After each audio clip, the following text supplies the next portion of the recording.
I titled my research Finding the Phoenix Factor, and hopefully that will become clear to you in a moment if I can just get my technology working. I want to explain first of all my research hypothesis, the successful adaptation of disused industrial heritage and how that can drive in economic and social regeneration in remote Icelandic communities. So I'll try and explain a little bit about the regional economic issues to begin with.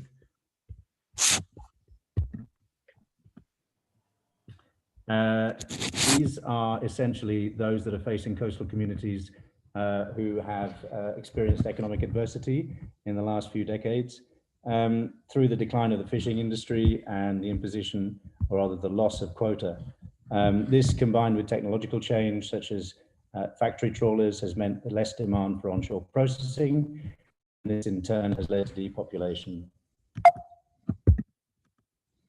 The first of these categories on this list really describes the extractive industries, and those are the industries that form the research, specifically that of fisheries. For reasons of logistics and consistency, and also because of Iceland's monothematic history of industrialization, I chose not to research other categories, which you can see on this list.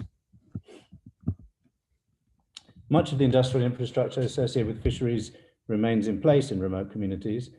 Fish factories, processing plants, freezer units, oil tanks, and jetties. And it's these structures that form the basis of my research.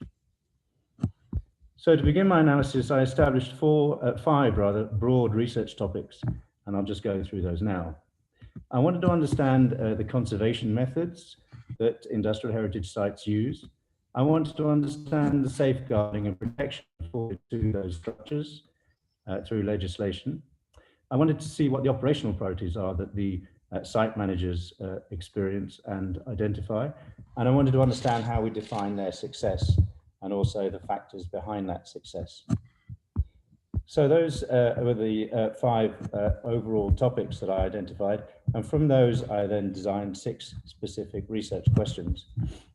Those are as follows. What is the relationship between the industrial heritage sites and their communities? How do we define value and success at these sites? How do we see the support afforded by stakeholders on both regional and national levels? And what are the commonalities experienced between the sites? What are the challenges and obstacles that success affords to these projects? And how are these buildings protected? So those are the 6 research questions. And from that, I identified a series of sites that I wanted to analyze, which I'll show on this map.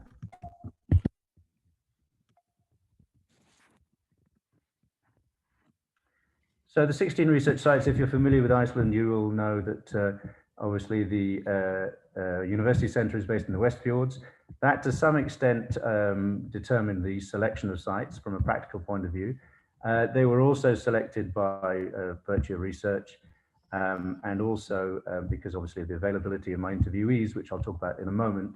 But essentially, it meant to some extent that there were limitations of covering the south and the southeast. These are available on an interactive map, and if you'd like to see the slides, I'd be happy to send those to you. But I'm going to just give you the list of those sites briefly, and then I'm going to run through each of them through categories. If you're familiar with any of these sites, hopefully they will stand out to you as interesting examples of industrial heritage. So what I did was I categorized 5 types of use or interpretation. Those are as follows. The first I've described as educational or didactic interpretation. And these are essentially sites that use a classic interpretation of the former purpose of the building to explain their function. And of these, I've included the herring factory at Siglufjörður, which is now, of course, the Herring Era Museum, the historic warehouse at Ísafjörður, which, if you're familiar with the West Fjords, you'll know is the West Fjords Heritage Museum. And within the second of my types or interpretation categories, I've called those buildings that perform different functions from their original content. And in those, I've included buildings such as the Kia Dairy in Akureyri, which you'll recognize as the Art Museum, the Dairy Factory just on the outskirts of Reykjavik, which is now the Koppelstadia Art Gallery and Residency, the former slaughterhouse in Husavik, which you'll probably recognize as the Whale Museum, and the previous fish freezer in Reed, which is now a successful theatre venue and hostel. So that was my second interpretation type. My third I've called commercial spaces and hybrid hubs. This, for instance, is a photograph of the successful restaurant in the Marshall House in the Grandi area of Reykjavik, which was a former herring factory. And you'll maybe recognize as the home now of several successful art galleries and restaurants. The enormous site that is the former fertilizer factory on the outskirts of Reykjavik at Guvenes, and this will now become movie studios and creative spaces. And again, if you're in Ísafjörður, you'll recognize the former co-op as the Edinburgh House, which is also a culture center and bar restaurant. And finally, in this category of commercial and hybrid uses, the Salting House in Skagastad, which is a popular guest house. So that was my third interpretation type. And then there are the buildings that conserve rather than restore, is how I've described them. They've essentially chosen to maintain a certain level of abandonment. And if you're familiar with Djúpavik, you'll recognize the former herring factory, which is now a museum and film location. And also the huge and daunting building of Hjaltari, the former herring factory, which is now the Center for Contemporary Art. And the final of these 5 categories, those are the buildings at risk of loss or demolition. And I've included in that the former tool sheds in Akureyri, which you'll see as the industry museum, but may be facing closure in the near future. The former fish factory in Skagastad, which is now the artist residency Nes, but has workshops alongside that are due to be demolished.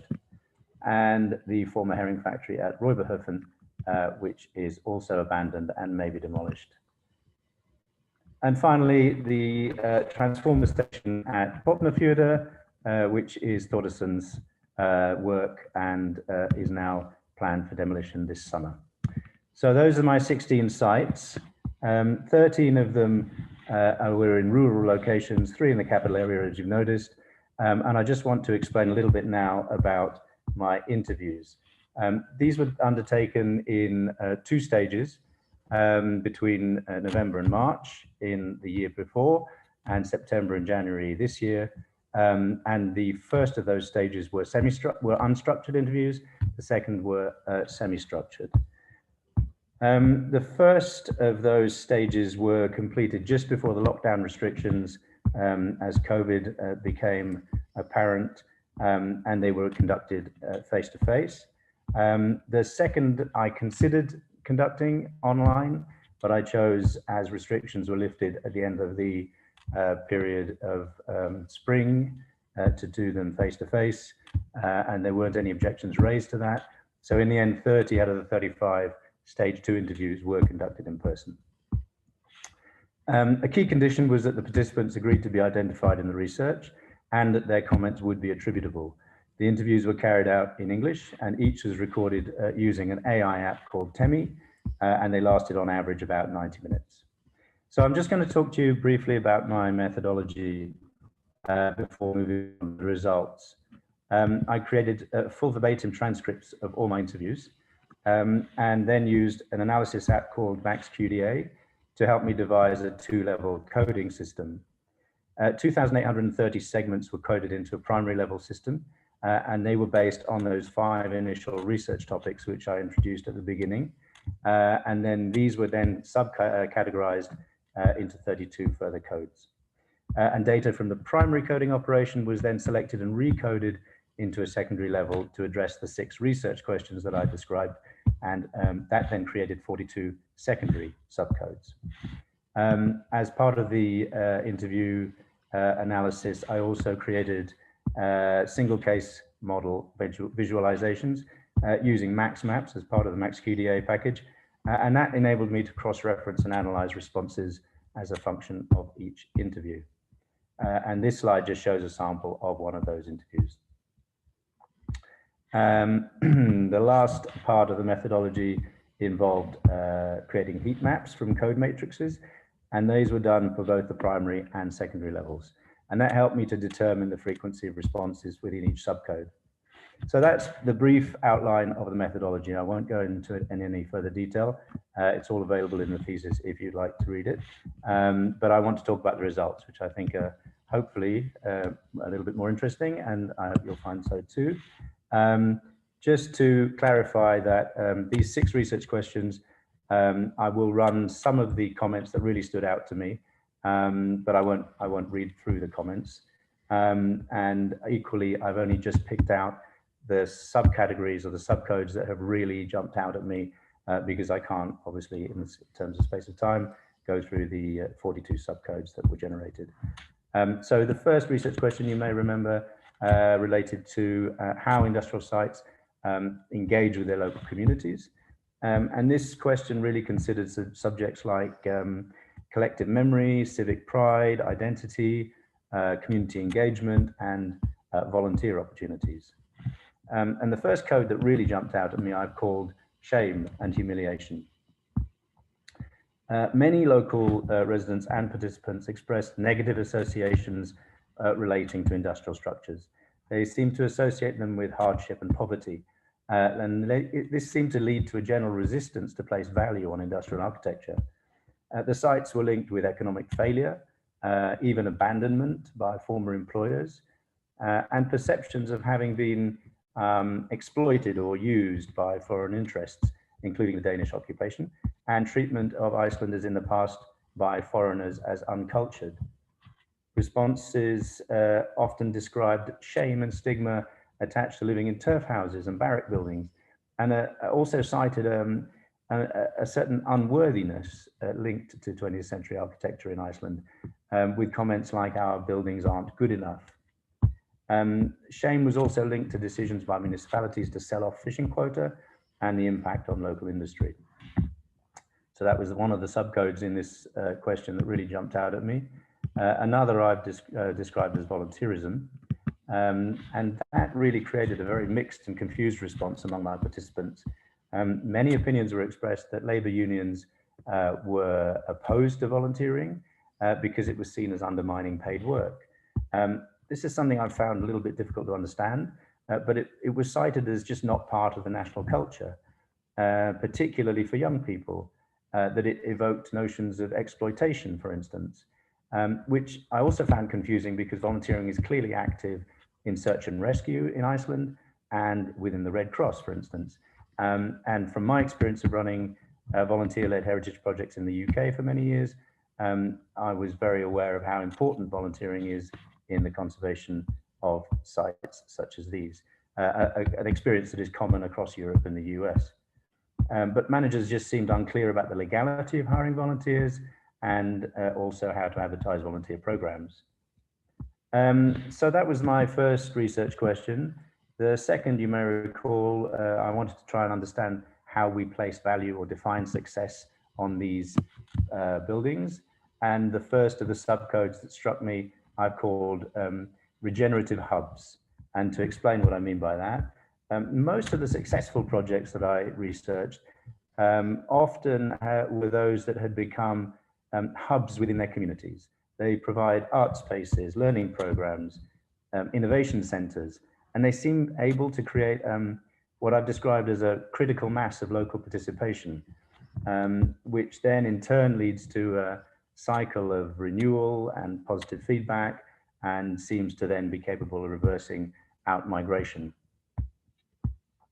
What was particularly interesting to me was a growing trend of incomers and domestic tourists who seemed keen to move to rural areas or to visit rural areas as urban populations have been reassessing their lifestyle priorities and health security, obviously, post-COVID. And those rural communities that seem to offer, let's call it an open outlook and are capable of embracing these new ideas from incomers, seemed best placed to create these regenerative hubs. And one of the examples that was often cited was the Herring Era Museum, which has, if you're familiar with the town, led to substantial investment in other projects such as the Siglo Hotel, and has become in itself a popular destination. So the second of my subcodes within this research question, I've identified as partnerships and trails. Basically this really, as you can imagine, is about collaboration. It's about sites that have found the benefits of joint initiatives with other similar sites and who have grouped together their marketing and signposting and tourist trails. And all of those were seen as important in building public awareness. But despite all of this, the data seem to highlight a real disconnect with European trails. One that stood out in particular was the European route of industrial heritage, which seems almost unknown in Iceland, and maybe explains this limited public awareness of industrial heritage. It also seems strange that there was no connection with advocacy groups for the 20th century built environments, such as Docomomo International, which promotes the value of the modern movement. So that was my second research question. And I'll move on to the third, which you may remember as being that of support from key stakeholders. I really wanted to look at whether national and local policy supports industrial heritage, and obviously the level of funding.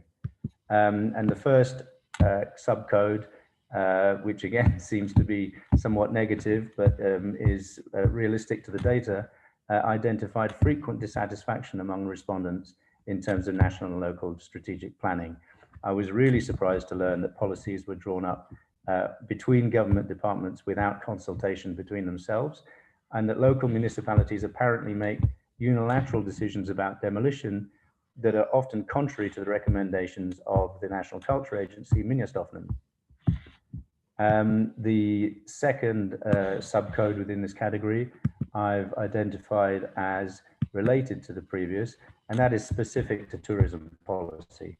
I wanted to see how tourism policy supports heritage conservation. And again, I was very surprised to hear from the participants that there is almost no crossover between tourism policy and the built environment. And participants told me that regional development plans are apparently not required to consider the contribution of building heritage to the overall tourism offer. I found that alarming given the importance that the built environment plays in tourism strategies in European countries, and in particular in France, where I live, how important it seems to be to the tourism offer here. The next of my research questions analyzed the commonalities experienced between sites. The first of the subcodes that I identified, I've called the gold rush mentality, because there seemed to be a perception by site managers of something of a battle against what they described as a cultural tendency to prioritize commercial entrepreneurship, resulting in planning authorities approving demolition over other options, as I've mentioned. And this, what I've described as rush to demolish, seems to follow this economic imperative without much consideration of historic significance or even of environmental impact. For instance, total life cycle cost or loss of embodied carbon that results from demolition. And this is related to much corporate and political messaging that I've uncovered that claims commitment to environmental responsibility, but seems to identify little or no incentive for local planning decisions to consider waste minimization. So on a sociological note, and I don't know how accurate this is, I'd be very interested to hear comments. Many of the participants aligned this gold rush tendency with the mindset of the fishing industry and characterized the mentality of seeking immediate opportunity without lengthy deliberation. Again, as I say, I'm not clear whether that's accurate, but it seemed interesting to me. Another of the commonalities that I identified as experience between sites, I've called the visionary. This relates to the commonly experienced phenomenon of a driven visionary founder who sees the potential of an industrial space and has the talent to imagine the completed project. These individuals are good communicators. They use their skills to launch conservation campaigns. They galvanize support against demolition. This visionary founder model, if you like, is often an in-migrant, bringing fresh ideas from outside and capable of organizing social capital for the benefit of the project. The research highlighted the contribution of individuals, particularly artists, as skilled in visualizing unrealized ideas, which I'm sure you can imagine is an important asset. And these individuals become the founders, often unpaid, of these conservation efforts. They demonstrate highly determined personalities and are a critical force in a project's startup. The next of my subcodes within the commonalities question, I've just simply called ugly and dirty. And I'm sure you can understand why. Industrial structures are simply very often called unsightly. And this therefore leads to much of the rationale behind demolition. They are considered unworthy of serious recognition. And because of this, they are also to some extent linked back to these stories of shame and failure. They're considered a blight on the landscape and so forth. And related to this, some of the comments from participants seem to identify the fact that the buildings are associated within a working class narrative, that their functional appearance is associated with a lack of elegance, let's say, or a lack of sophistication. Those faculties more normally associated with the built environment of the bourgeoisie or the aristocracy, such as castles, cathedrals, and stately homes. And these perceptions, as you can imagine, are quickly reversed once a conservation program is completed and a project is made available to the public. And I'm sure if you've ever visited the Marshall House, the Akerary Art Museum, the Herring Era Museum, you will certainly not attribute them with notions of ugliness or dirtiness, but I'm sure that when they were in a state of ruin, they had to encounter that kind of opinion. So my fifth research question wanted to explore the challenges and the obstacles faced by these sites. And the first of these subcodes that I identified, I've simply called scale. Industrial architecture represents a daunting challenge in terms of conservation. It creates practical difficulties of access for both contractors and audiences, and the physical scale of these sites is a significant challenge. But also, I hope you would agree with me, part of their appeal. It's a significant part of the plus and the minus, if you like.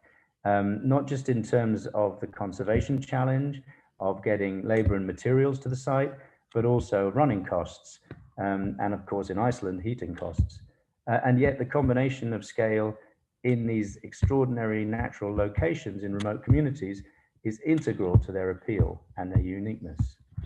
And as a function of scale, sorry to sound so negative, but the issue that really stood out to me was one of burnout, which is very much linked to that challenge of scale. Respondents often mention their personal struggle to maintain motivation and drive. These large impractical structures create endless operational challenges, and despite their impressive dedication, these individuals, these visionary founders that I've described, are often at considerable loss to make their projects work.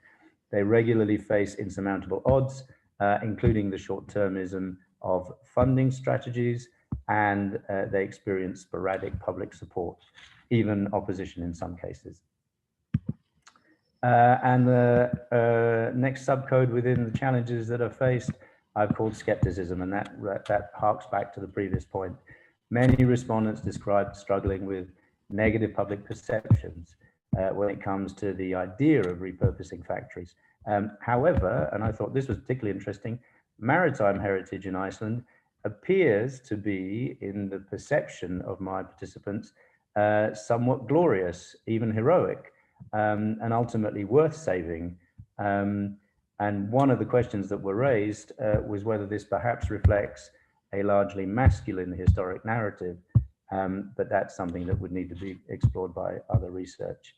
Other negative risk perceptions that were attributed seem to rest on a metropolitan-rural divide. A lot of urban opinion seems resentful of infrastructure spending in remote communities. And if you're Icelandic, maybe you'll recognize one particular recent source of skepticism that was associated with the conservation of a barrack building, which went vastly over budget, became the focus of media derision, and certainly did nothing for the public support of industrial heritage conservation. So that was my fifth research question. I'll come on to my last, which is that of legal protection for buildings. And specifically, the subcode that jumped out at me was the age listing rule, which is enshrined in the Cultural Heritage Act 2013. And this automatically protects all buildings in Iceland over 100 years old and is administered by Minjastofnun. Some of the respondents questioned its efficacy, suggesting that it operates as a blunt instrument. There were suggestions that it's no longer fit for purpose. And interestingly, I found that it commits the state to subsidies for conservation across an increasing stock of buildings, which seems logical, but not all of which are of historical or architectural value. And with regards to 20th century buildings, the regulator is seen as prioritizing something of an advisory role or a light touch. And that is the role that seems easily ignored by the municipalities that I've mentioned, with a lot of these demolition decisions made without reference to national context. So respondents also questioned whether the statutory mechanism to stop demolition is efficient and effective. These are the temporary stop orders that seem to be somewhat cumbersome. They're only valid for a few weeks. They require the culture minister's authorization, and they're therefore rarely used. And one example that really struck me that was highlighted by some of the participants was that of a building that was saved when it was only, in inverted commas, 70 years old, as far back as 1977. And this is the example of Rolfsbraki at the Herringjera Museum, which was protected when a ruin, and certainly probably untidy, and is now the centerpiece of the successful Herring Museum and the regeneration of Siglufjörður. So a great example of how a 20th century building saved only 70 years after it was built is now seen as having tremendous value. And the last of my codes just relates to those buildings that are at risk of loss and demolition. And these I've just touched on in the slides, but I'll just reiterate. They are the former herring factory at Rotberhofen, the workshops at Skagastrand next to Ness, possibly the transformer house at Popnafjörður, or more likely this summer that is scheduled for demolition, despite a specific report by Minjastofnun that cites its architectural significance. And that is a clear example of how easily the Culture Agency seems to be sidelined when its carefully considered view doesn't seem to suit local opinion or the local authority. So hopefully that's given you a reasonable view of my research. And from that, I've drawn up 5 brief conclusions, which I hope you'll find logical from the data that was evident in the interviews. The first is that statutory legislation, as it stands, that relies on this 100-year age listing, simply leaves 20th century significant buildings unprotected. Second of my conclusions is that there is a lack of public awareness of the importance of 20th century and also significant industrial heritage, and that this may be linked to these points of hardship or collective memory of recent more difficult times, and that this may lead to a general drive to demolish. The third is that there is clearly a lack of coherent planning between departments, and that there is a lack of protection and strategy for 20th century buildings. And the fourth, that regional funding appears piecemeal. Many of the sites that I've mentioned are being lost, or have been already lost. And the fifth is that the benefits of volunteering are being missed out on as a result of what I can only describe as some kind of cultural suspicion, but I'd be very interested to hear any comments on that as well. So those were my 5 conclusions, and I just want to circle back to my research hypothesis and try and understand whether or not I can prove it, and I will try to explain some of my thoughts. Many significant industrial buildings clearly have already been demolished or are close to being lost. But as you've seen in the slides, many stand as great monuments that have been successfully transformed. They've been adapted into museums, commercial businesses, cultural venues, galleries, co-working spaces, tech hubs, studios, artist residencies, the list goes on. But many of these projects show that creatively repurposed industrial sites do have the capacity to revitalize economically stagnant areas, and that they can contribute agency and engagement and empowerment to local communities. Other sites that I've identified are obviously at a more fragile juncture and will need greater support to achieve this level of critical mass that's required for regenerative effects to take place. And others, of course, it may already be too late. Just to conclude, I wanted to point out, obviously the research took place in between the COVID pandemic, and it really seemed to highlight to me that in a post-COVID era, Icelandic tourism will obviously have to find new ways to reinvent itself. And this seemed to tie in with many of the comments of the participants who spoke of a need to move away from the unsustainable low-cost tourism of the past decade.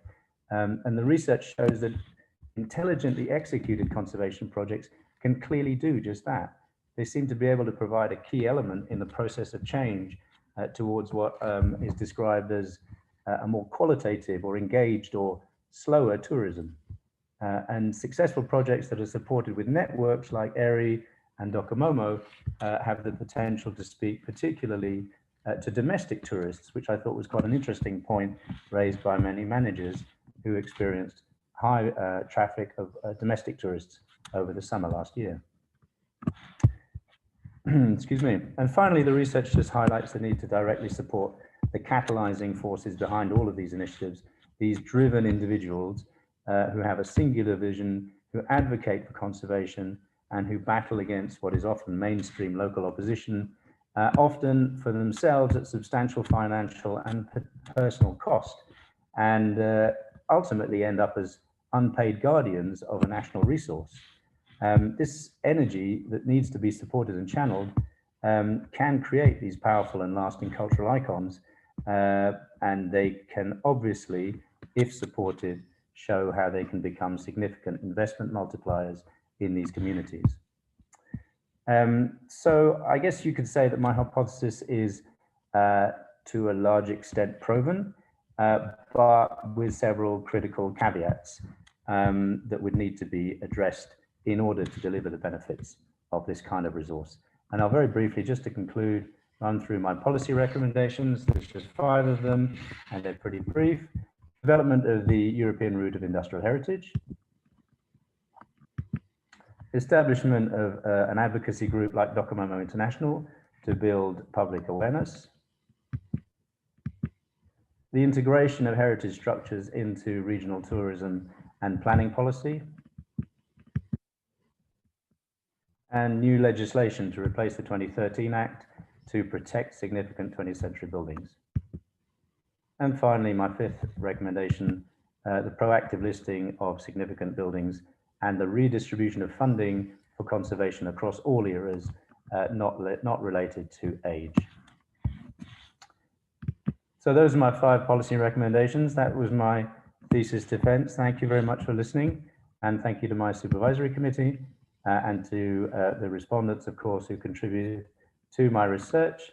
And I'm just going to leave you with a few of my favorite comments to close and over to the Q&A.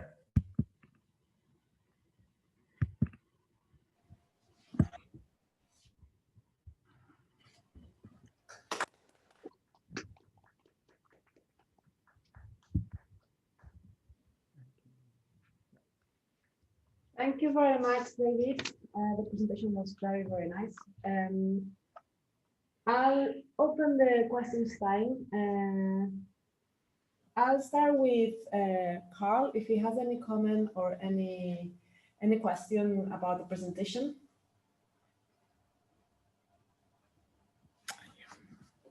He's muted.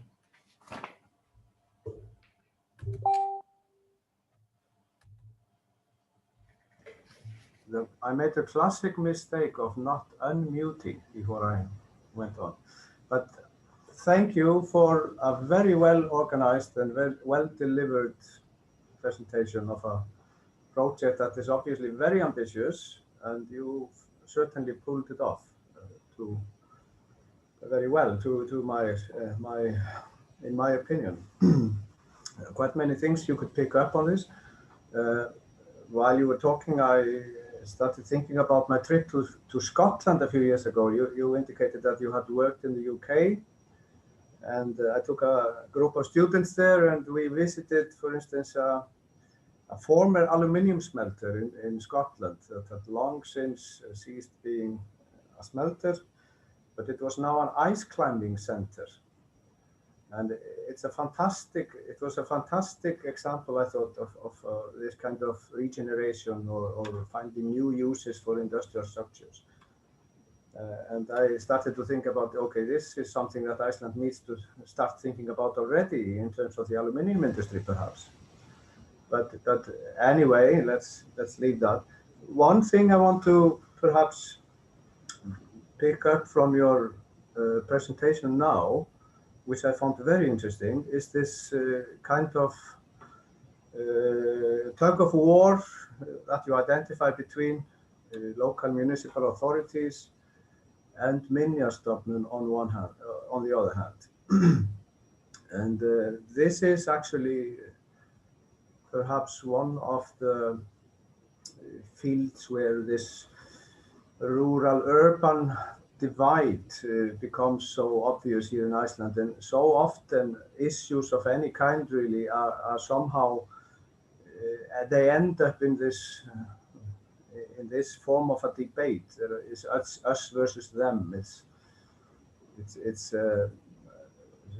what is called sérfræðingar að sunnan, experts from the south versus the local people, and so on. I would be interested in hearing from your experience from working in UK, and now you're living in France, you say.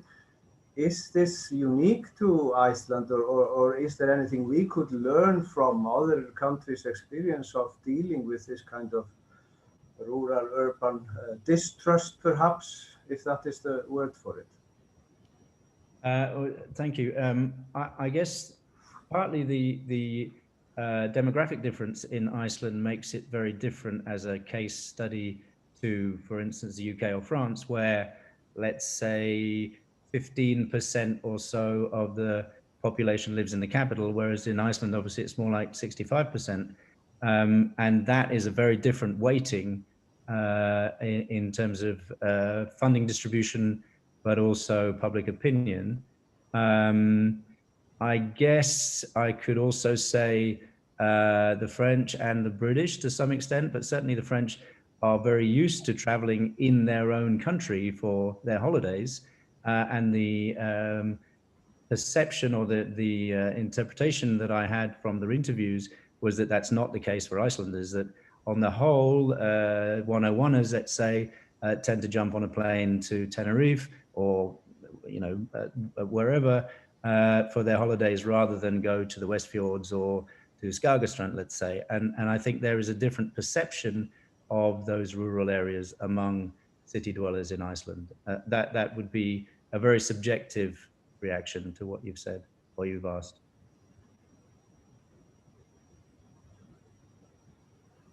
I don't know if that answers your question. Yeah, it kind of does. Even if as a 101 person, I would strongly object to the generalization of that mindset. But let's leave that to later. That was my interpretation of my interview.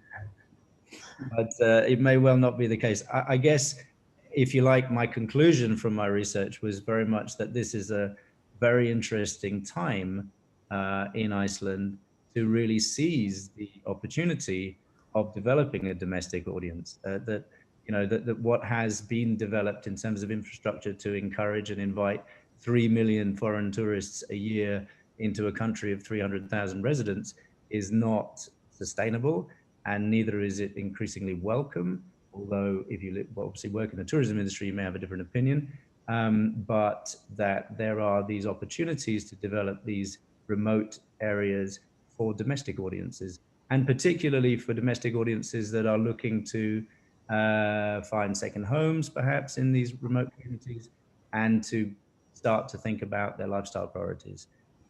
So there are opportunities that can be seized, but I think the model is a very different one from France and the UK that I'm familiar with. Thank you, David. Now we're going to move with Matthias. Yep.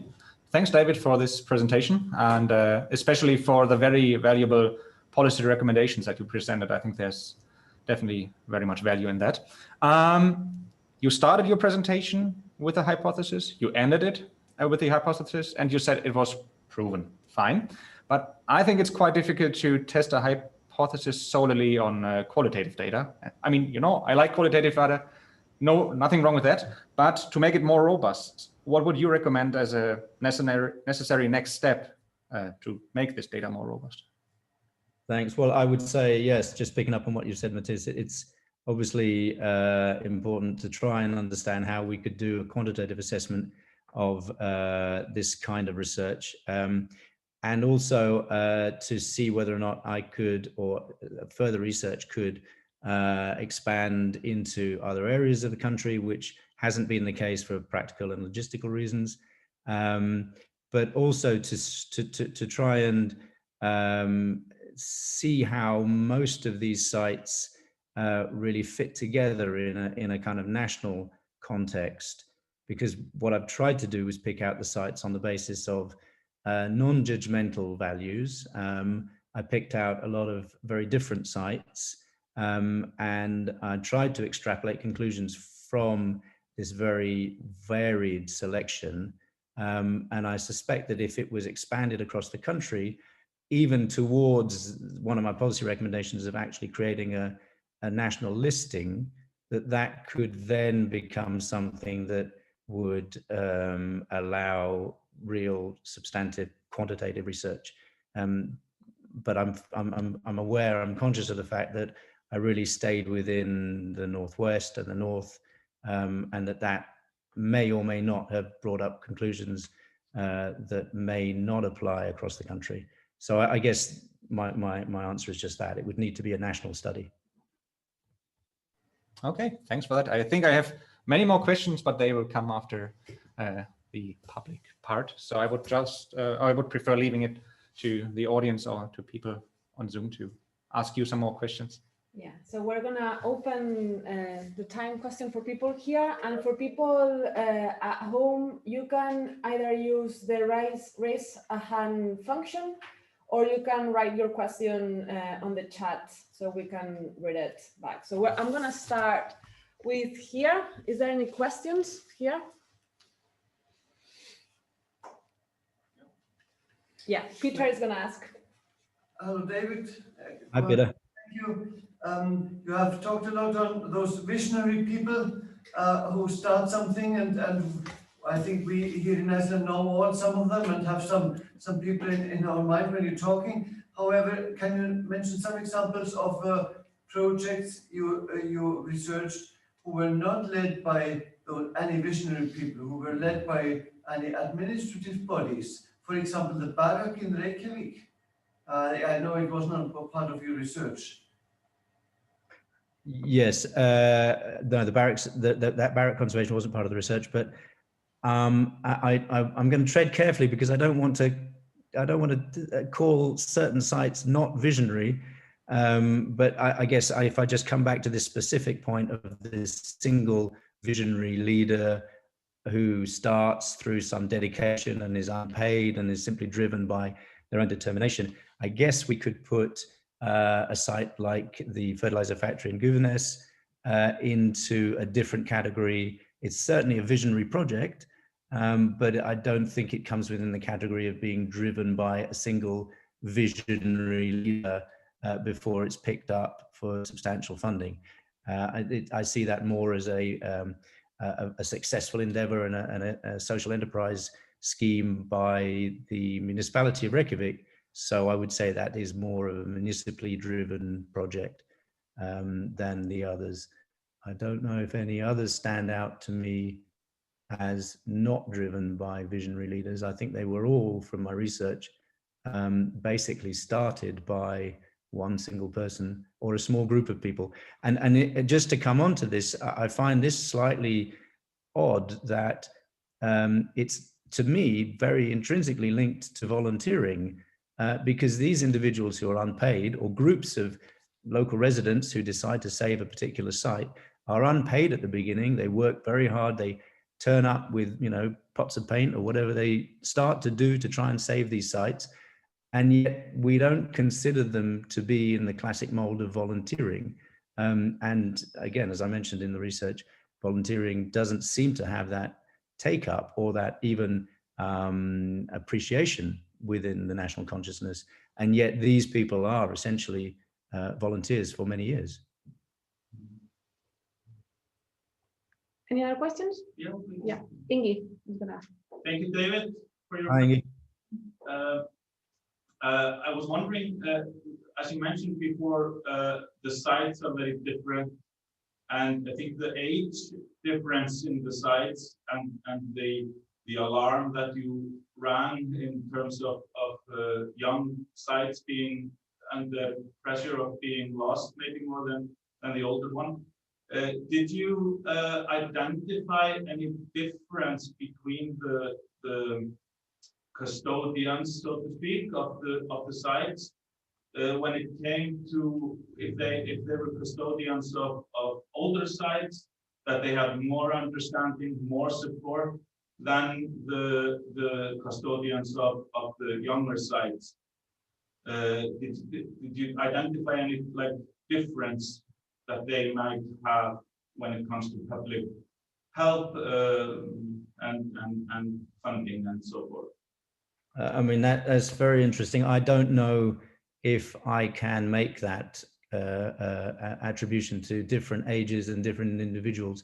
I mean, I very carefully sidestepped the point of trying to attribute judgment to, let's say, the aesthetics of any of these sites. I mean, I'm sure that going through the slides, you may think, you know, some stand out to you as more aesthetically interesting or pleasing or significant. Aesthetics is not necessarily the only reason why we want to save buildings. Age is obviously a factor in it, but so also is the historic significance of the building, such as if it was the birthplace of an important national figure. So I think there are many criteria that go into categorizing which of our national heritage are worth saving. And that's partly why I tried to unpick the 100-year rule.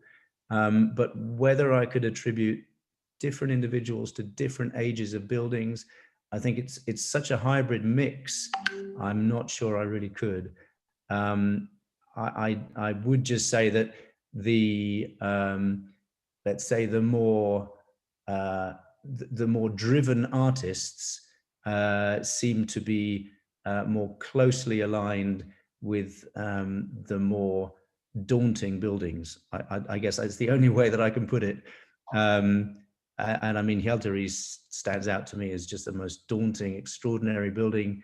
And those types of sites are difficult to understand unless you have this kind of visualization skill where you can actually see in your mind's eye what it would look like with proper funding. But then having said that, you know, the Guvenes site is also daunting. And as I've said, it doesn't, you know, it doesn't associate itself with a driven particular individual. So I think it's just an incredible matrix of different elements. Thank you, David. Now we're gonna move to Laura. So Laura has a question. All right, I think I'm unmuted. Hi. Hi, Laura. Lucky enough to be sitting in the middle of one of your sites right now, since I'm at Djupavik in one of the restored outbuildings, not thankfully in the factory where it's very cold. Anyway, my question is, I was really interested in the quotes that you had right at the beginning, actually, about the sort of sense of shame or discomfort with Iceland's history and the associations that I myself have heard as well of, you know, turf houses, is we're living in mud houses. This is, you know, this was terrible when other Europeans are living in cathedrals and we're, you know, living in the ground, blah, blah. But what's intriguing to me is that the industrial sites are, of course, the leap out of that sort of poverty and misery. And I wondered if you seen any indications that people people you've talked with at least are making that distinction, that the industrial heritage is actually the sort of embodied symbolism of the great leap into modernism rather than that more poverty-stricken past. Right. Yeah, no, really interesting. And I mean, absolutely, the story of Djupavik, the story of Hjaltari, the story of Roberhofen, those were sites that were created where villages were in a completely different scale previously. And you could even say driven by other kinds of visionaries, entrepreneurial visionaries who had the capacity somehow to create these enormous concrete structures from tiny communities of turf houses. So yes, there is a lot of evidence to show that they moved Iceland into the start of the industrial era, that they moved many Icelanders, particularly women, into paid employment for the first time, and that they were therefore very liberating and enabling structures. It just depends which community sees or perceives the after effects, if you like, of these abandoned structures as either potentially a positive or essentially a negative. And that in itself is a sociological question. Why, you know, are the wonderful people where you are in Djupavik determined to save their building, and why in Roberhofen isn't it happening? And those are often just issues of critical mass and determination, and also telling the story. And I think that's one of the things that that Djupavik does so well, is to tell its story, and therefore create new senses and understandings of the local narrative and the local industrial development, which has led to new wealth and did bring many communities out of the turf houses. So I would say, again, it's this matrix of different elements. But why Djupavik and why not Roberhofen and why other sites are somewhere in between? It's a very complex question. And if only each site somehow had an easy formula, probably it would be a less interesting subject. Thank you, David. And now we have one last question from Christian.